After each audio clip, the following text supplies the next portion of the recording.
Hey guys, how's it going? It's Magnus here. Welcome to episode number 28 of this NHL 22 Minnesota Wild franchise mode here on my channel. If you guys have missed episodes up to this point, make sure to head up into that top corner and click the card there. And if you do enjoy this one, make sure to drop a like, subscribe, and hit notifications to show your support, and also leave comments to possibly get featured and interact with me on my channel. So, last episode, getting to it, we got through the offseason, got through the draft, landed some really solid looking prospects here, and nothing was too crazy as far as kind of the best players we landed. Obviously, none of these guys have really developed quite as well as we were hoping. Scrimes is getting there, same with Dominguez. Dominguez actually looks really good, put up 23 points in 65 games last season.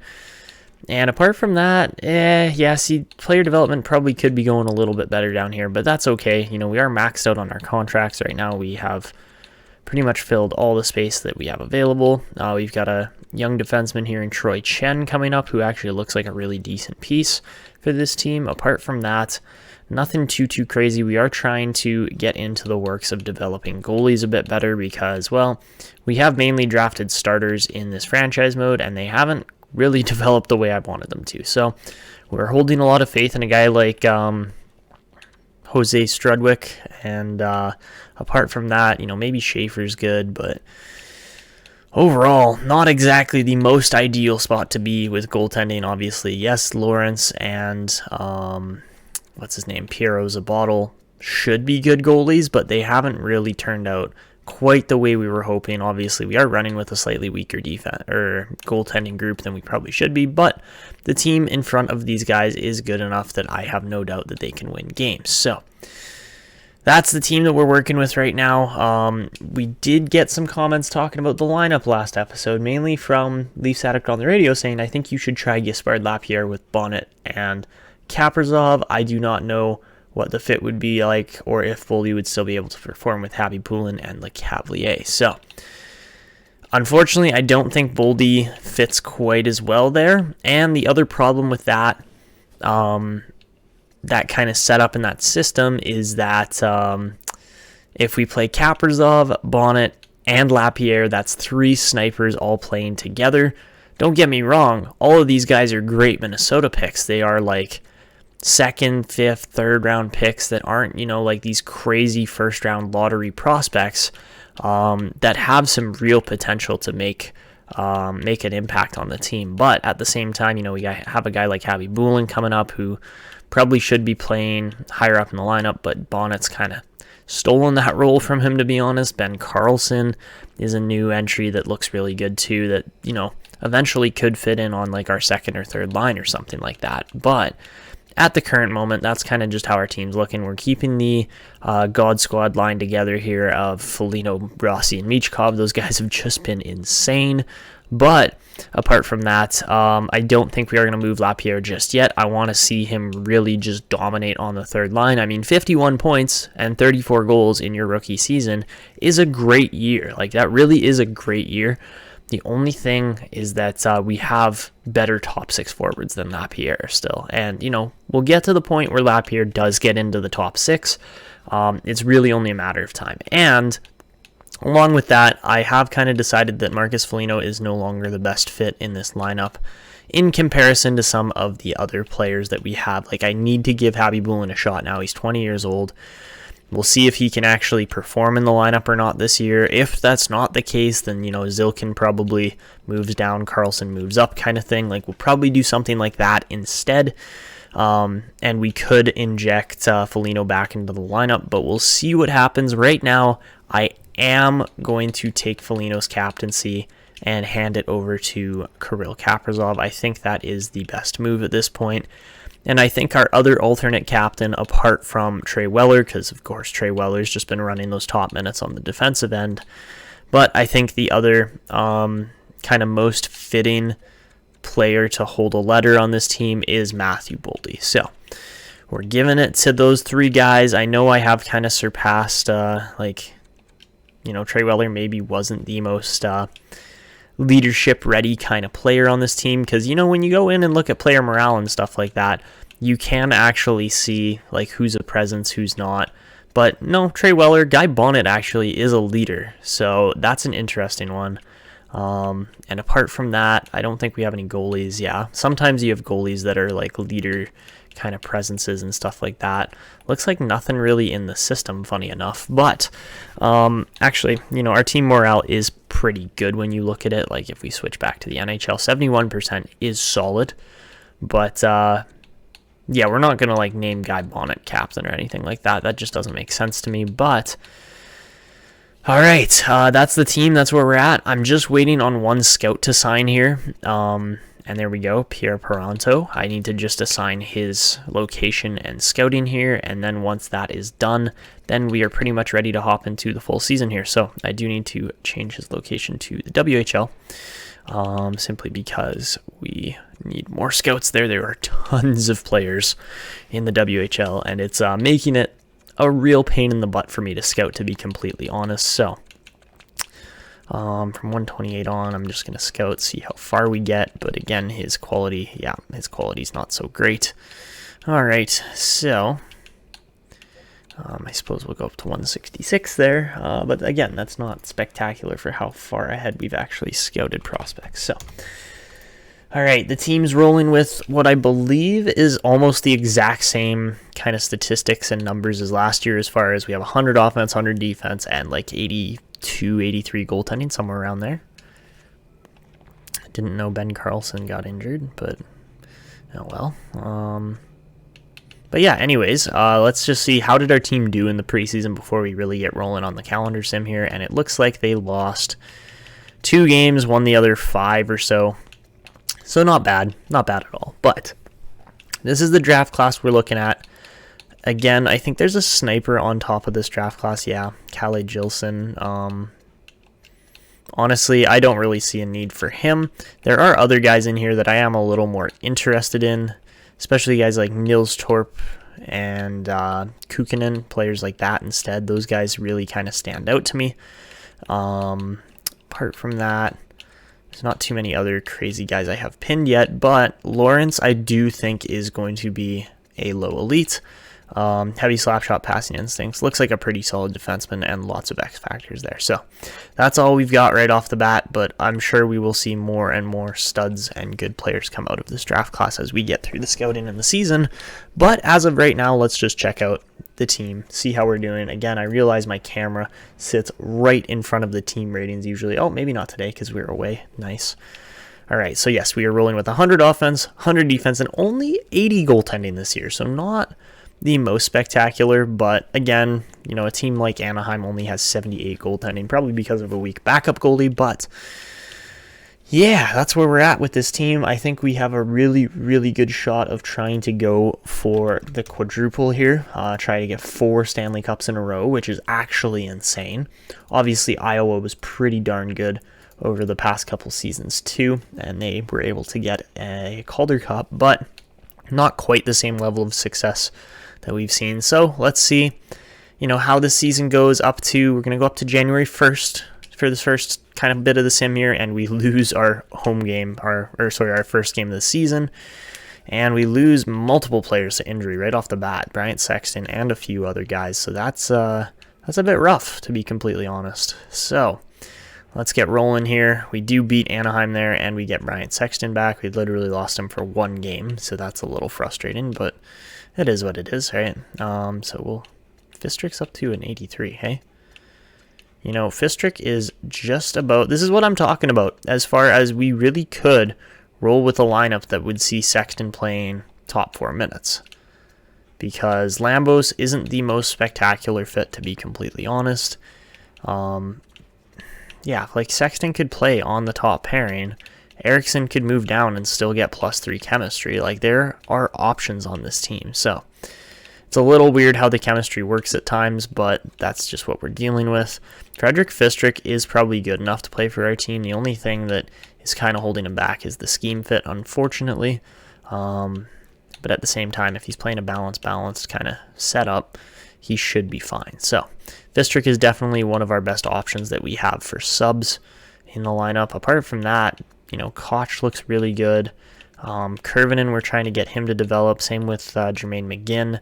there are lots of guys in this system that are looking good and just need a little bit more time to really come around and turn into the players that we expect them to be. So that's what we're looking at for a team. I really like how Iowa looks too. I think they're going to crush it this year, but not off to the most spectacular start for the Wild. We're 7-1-1, which is good, but again, could be better. 9-1-1 now is starting to kind of trend more towards those numbers that we've seen in the past, and we are rolling. This team really is rolling. We do lose to Seattle there, unfortunately, but yeah, it's win city here in Minnesota. Like 15 out of 18 games. That's insane. We've won so many to start off the season. So we get an offer for Ross Reed. I don't think we're going to take that 3rd round pick though. And all right, shootout loss there. That's a little rough, but not going to lie, this team is simulating amazingly well. And yeah, Gilson is just a medium elite. Not exactly. I thought he was going to be a franchise, to be honest, but doesn't quite look that way. So interesting draft class here. Probably a little bit weaker than I was honestly expecting it to be. But yeah, I assume Joshua Lawrence is going to be a very legitimate defenseman here too. And maybe Nilstorp as well. Like I am kind of expecting him to turn out to be something decent. Even if he is a medium 6, he still has that 2-year ETA. So yeah, a little hard to tell sometimes here and there, but yeah, we'll see. Still lots of scouting left to be done. So rolling on here, we do lose another game there. Ooh. Trey Weller out with an MCL sprain. That is not spectacular at all. Don't get me wrong, the team's simming really, really nicely, but it's actually the second line that is just killing it this year. That's actually very interesting. I did not think that was going to be the case, and Gaspard Lapierre is like point per game pace right now, which is awesome. 16 for Habibulin isn't particularly bad. It's not as great as I was hoping, but that's okay. So Carlson, 7 points, 29 games, not bad. He is playing a very, not secluded role necessarily, but he's just playing a tough role. So like this, we're going to scratch Sexton for now. We're going to put him right back in on the top pairing, get that +5, and then we are going to toss Fistrick in here. So that should be fine. That actually looks very sturdy still as a defensive core, despite not having our number 1 defenseman and Trey Weller playing. Yeah, man, Weller just makes this team so dominant with his size, physicality, and ability, but let's keep rolling here. This Minnesota team is down our top defenseman, and we are still just blowing out teams. We do lose to Detroit there in a shootout, but 26-4-3 is a pretty insane record, to be completely honest here. So all right, who are we putting back in? I guess it was Scavello that was out with the injury. All right, toss him back in on the lineup. Doesn't really fit the system all that well. And McGinn is rolling this year. He's up to a 75 already. Just 34 games in. He's got 23 points. Not bad at all. 27 for Duhaime. The second line's actually rolling pretty well. I'm happy with that. And 30 points for Leon Koch. He's going to be good. Apart from that, Troy Chen's up to an 80 now. He's rolling. As a 20-year-old, yeah, he's one of our best picks we've actually made in a while. So, all right, Hanu Kurvinen for Braden Tracy. I don't think so. Iowa, Graham Sword is healthy now. Who did we have him subbed in for? I would assume probably Bergfors. That would make the most sense. All right, so against Ottawa there, we win 4-1, and we have 61 points. Oh, sheer dominance. Oh my goodness. Yeah, the next closest team's Colorado. And even if they win 2 games, they're still 6 points behind us. So, yeah, I think a 29-7 record overall in the season is pretty safe to say that we're dominating. Kirill Kaprizov gets handed the C and just starts lighting it up. 54 points in just 36 games. He is outpacing our entire top line this year. And Jagger Foligno's got 30 goals. So, yeah, this is pretty insane, to be honest. Guy Bonnet is under a point per game, which I find funny because his wingers are just dominant right now. But I just want to see how is the rest of the league really looking here. Kaprizov is on top. Panarin's right behind him as a 38. Hey, 38-year-old Artemi Panarin is like right there. That's insane. 41 assists has got to be like league high. 30 goals for Foligno is just ahead of Samu Heikkinen for Pittsburgh there. He, again, is just an amazing player. Who else? Reginald Mears is going off this year, 52 points. Most assists. Rossi's just following up there. Ali Canone, yeah, or Canon, however you say his name, looks really, really good as a two-way forward as well. He's crushing it right now. But Kaprizov, Rossi, we got a couple guys up there that are really making a statement. I don't actually see, yeah, Boldy's got 24. Matvei Michkov this year is nowhere to be found here. 18 goals in 36 games. He's down to half a goal per game pace when he has been electric in the past. Like, yes, he's still well over a point per game, but not exactly what I was expecting. So maybe there's some power play time or something that I'm missing here. I'm trying to think, like, what would actually make Michkov not score as much as previous years? Like, I'm trying to think here. So maybe it is, yeah, that might be it.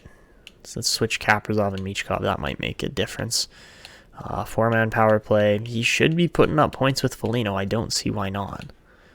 And that's just strange to me. I just don't know why Michkov is not putting more pucks in the net, to be completely honest. That's how I would describe it. So, yeah, bit of a weird one going on here. But oh, excuse me. All right. How's Bjorklund doing? 14 out of 19. 15 out of 21. Both goalies are playing amazingly well. I like it. And all right, nothing to complain about. We should take a look at the draft class, though, because that's why we've stopped up the simulation. And top end of the draft is looking pretty normal. Nothing too crazy or out of the ordinary. This guy looks pretty good, Ned Jeffrey. Get a scouting report on him. I mean, I'm sure most of these guys are going to be pretty decent. Yeah, look at the ETAs on a lot of these guys. Like, do I not have an extra league scout? I do not. Oops. That must have been the one that retired, and I just missed it. Look at this guy here, guys. Like, he might be a 3-year ETA, but, like, my goodness, if he's got X-ray or anything like that, Yuri Antropov could be a really sweet pickup. I thought Latipov was going to be like the top goalie, and it looks like things have switched around quite a bit here. Kukinen makes sense because he is just a little bit older. But goalies are an interesting looking group in this draft, and we might have to get our hands on a couple of those guys if we do want to really see any results in net in the near future. So. Alright guys, so we're back into the calendar sim here. We're going to go up to March, which is just before the trade deadline, and see if Minnesota can stay on the same roll here. So, not off to a great start there. We lose against Boston and Winnipeg, but overall, you know, we are still winning more games than not. Colorado beats us. That's a rough one. Oh, okay, and then we lose 3 in a row. That's actually like the most games in a row that we've lost all season. So that's a little rough.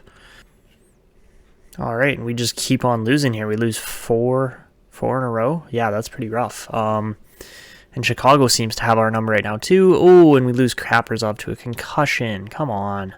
Seriously, man. Like, that's a rough stretch of games there. Not only that, but we fall to the Avalanche as far as we've now fallen into third place. I mean, let's take a look at this Colorado team. I'm sure they're good, but they've probably just faced less injuries than us this season. I think that is 100% the case of what's going on. So, yeah, that's a little rough because really this Colorado team is nothing special. They're good, but they're nothing special. So, yeah, that's a bit of a rough one. They've got some good players in here, though. Like, yeah, they should be winning most of their games, but again, nothing that screams first place finish. So, how long's Kaprizov out for? March 15th. Ouch. Trey Weller's out with that ACL for a long time. So, yeah, we're going to be missing Kaprizov here for a bit. I think that is definitely the opportunity for Lapierre to jump into the lineup here. That might be the move. So, or maybe we try Khabibulin. Oh. Khabibulin does have the best face-offs out of all of these guys. You put Bonnet on the one side, he's got a good shot. I like it. I like it. I think we can make this work. Our best face-off guys are Zilkin and Carlson, so we're going to move Carlson up. Play the lineup like this for now, just because, you know, that extra injury of Kaprizov really does kind of put us out of commission as far as certain types of this lineup go. And unfortunately, our goalies have started to lose more games than I was hoping for. So maybe we do have to trade for a goalie at the deadline. It's not what I want to do, but it might be required. So let's go up to March 1st. That's where my scouting goes to. And let's just win the rest of the games for the month. That's what we need. So we do win a couple there, but we lose to Dallas. We do get Trey Weller back, which is huge. So let's go scratch Sexton, put Weller back in, move Vistrick around, and put Brian Sexton there. All right, lineup's somewhat back to normal now. So we beat the Rangers, we lose to the Red Wings and the Blue Jackets, ouch, and then we lose Foligno to a strained hamstring, but we beat Nashville and Boston. So 40 wins, 15 losses, and 4 OT losses puts us with 84 points in 59 games. Not bad. Again, the Avalanche are the team to catch now, and we do have Tampa Bay coming in hot here as well. They could catch us in the next game because they are just one game behind us. Matthew Boldy is leading the team, 33 goals, 41 assists in these 59 appearances. Michkov and Foligno are starting to get on a roll, though, as well. Foligno's got 45 and 59. He is just a goal-scoring machine this year. And he really has been for most of his career. He's actually just, he just puts the puck in the net consistently. So does Michkov, though. But both those guys are looking extremely good. It sucks that Kaprizov's out because he is having what probably would have been a career year. Maybe not. 113 points is pretty insane back in 26-27, but still, though, you want to see this guy do well. He's just been such a good player for this team. So, all right. I would say something else Kaprizov probably could have is elite edges. His agility is just so spectacular in real life. You watch him play. And yeah, his edge work is phenomenal. It's even more phenomenal than Rossi's. Rossi probably could have like no contest or I don't know, something else like that. Ankle breaker maybe, but yeah. Okay, Lapierre's got 31 goals. He's actually our third highest goal scorer on the team, ahead of Michkov, which is scary. Wow. I was not expecting him to be this good this quickly, especially for a third-round pick. But I have just consistently been proven wrong in this series over and over again by this team. So, all right. Foligno's out with the injury too. Khabibulin's got 35 points. He's not doing particularly poorly. He probably should be doing better, to be honest, but that's okay. All right. So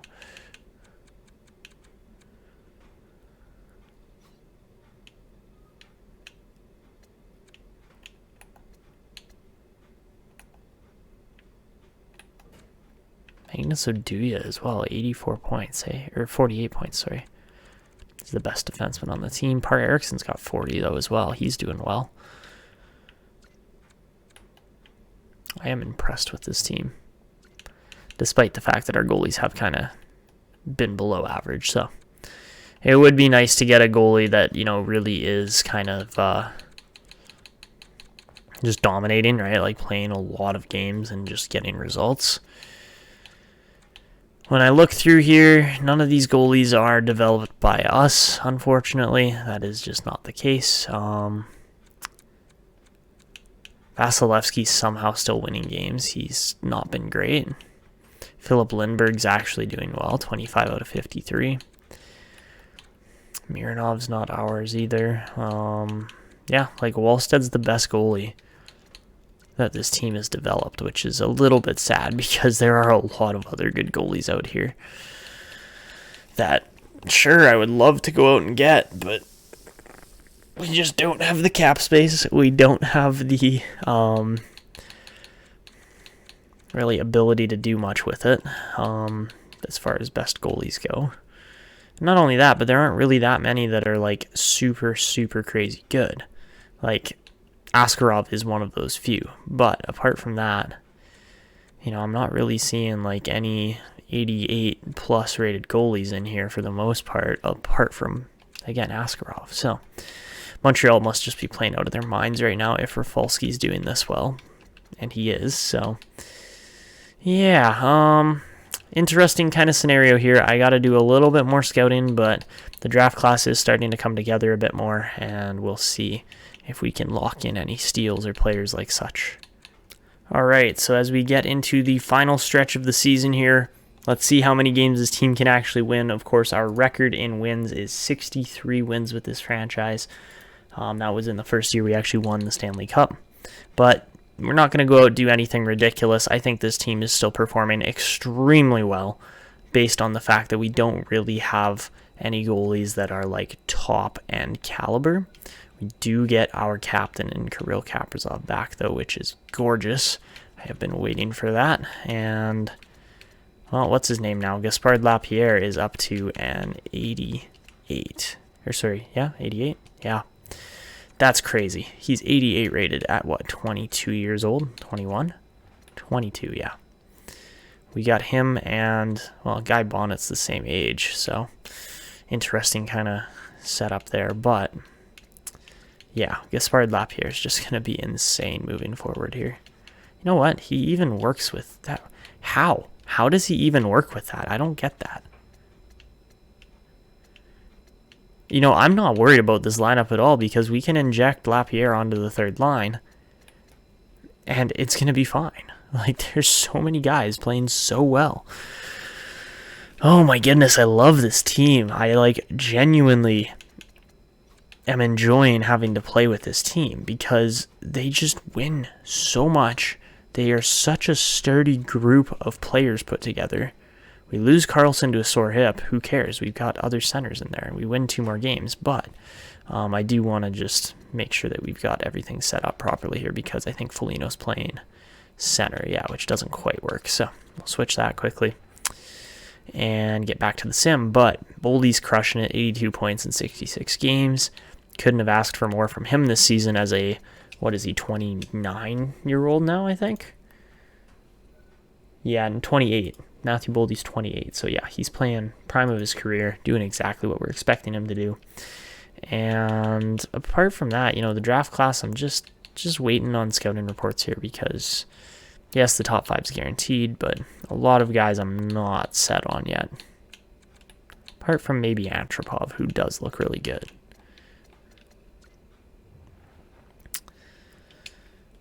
All right, we get Carlson back. That's good. Let's flip Foligno out for him. He's up to an 81 now. He's having a good year. Not as crazy as Happy Bullen, but Happy Bullen's just got to dish the puck, right? So he's just got to do exactly what he's been doing his whole career, pretty much, right? So, oh man, I'm so happy with how this team is turning out. Uh-oh.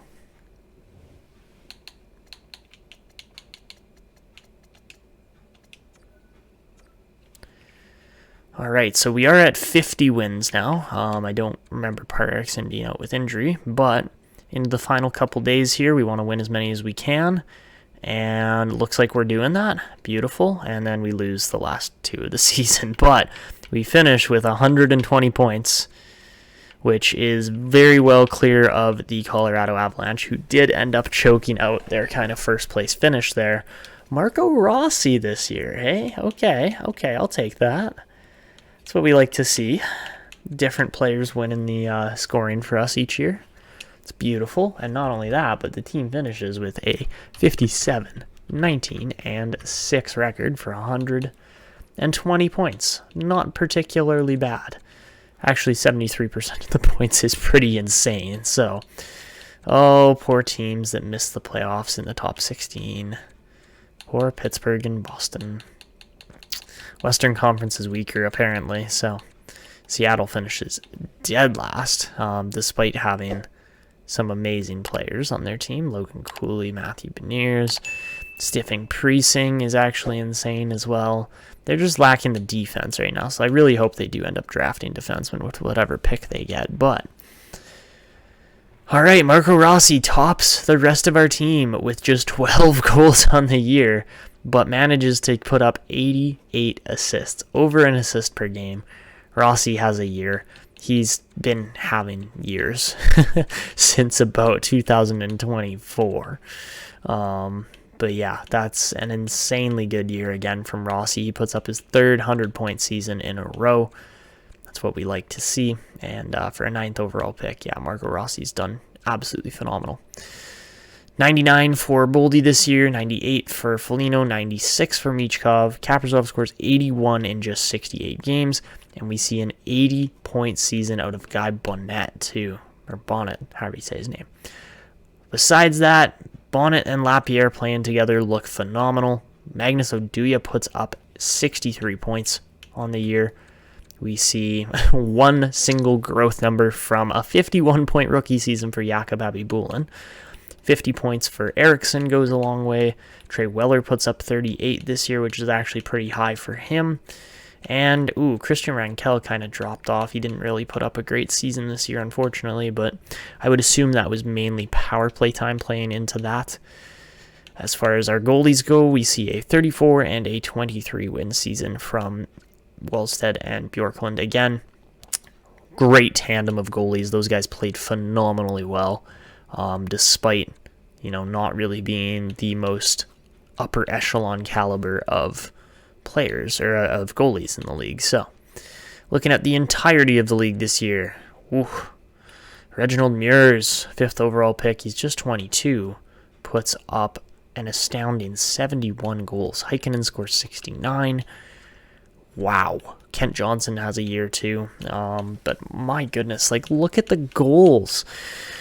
That's insane. Yes, Foligno finishes 3rd with 61, but we aren't going to see a Minnesota player win the Rocket this year. Michkov and Michkov also both go off. Put up pretty phenomenal years, funny enough. Who's your best assist leader? 88 for Rossi was the best in the league. He was just dishing the puck all over the place. So, yeah, that is an impressive year from Reginald Muir's. 71 goals. My goodness. Did we have better than that? I don't think Michkov scored 71. He scored 70. So Michkov gets top there in a season. That's actually pretty impressive. As far as defensemen go this year, Stefan Gabrick, go figure. 23-year-old phenomenon. 71 points is pretty insane. 63 for Oduya, though. It really goes a long way, too. I mean, don't get me wrong. He is a top-end pick. But Samuel Girard had a year in Calgary, out of all places. And, okay, pretty impressive year from lots of defensemen there. So, how about Jurasek, too? He's crushing it in Pittsburgh. And then, of course, we've got Par Eriksson, who's just a friggin' beast, to be honest. So, did any defenseman score over 20 goals? Just Gabrick, go figure. And as far as goalies go this year, we're going to see Derek Rafalski stay on top, win 42 games along with Samuel Montembeault. A 78 rated backup goalie wins 42 games. My goodness. Gotta love it. Gotta love it. Alright, how good's Demko? Yeah, he's alright. At this point in his career, he's doing just fine. Spencer Knight would have actually been a pretty decent acquisition if we had gone after him, but look at that. Wallstedt wins more games than Askarov. Isn't that funny how that works?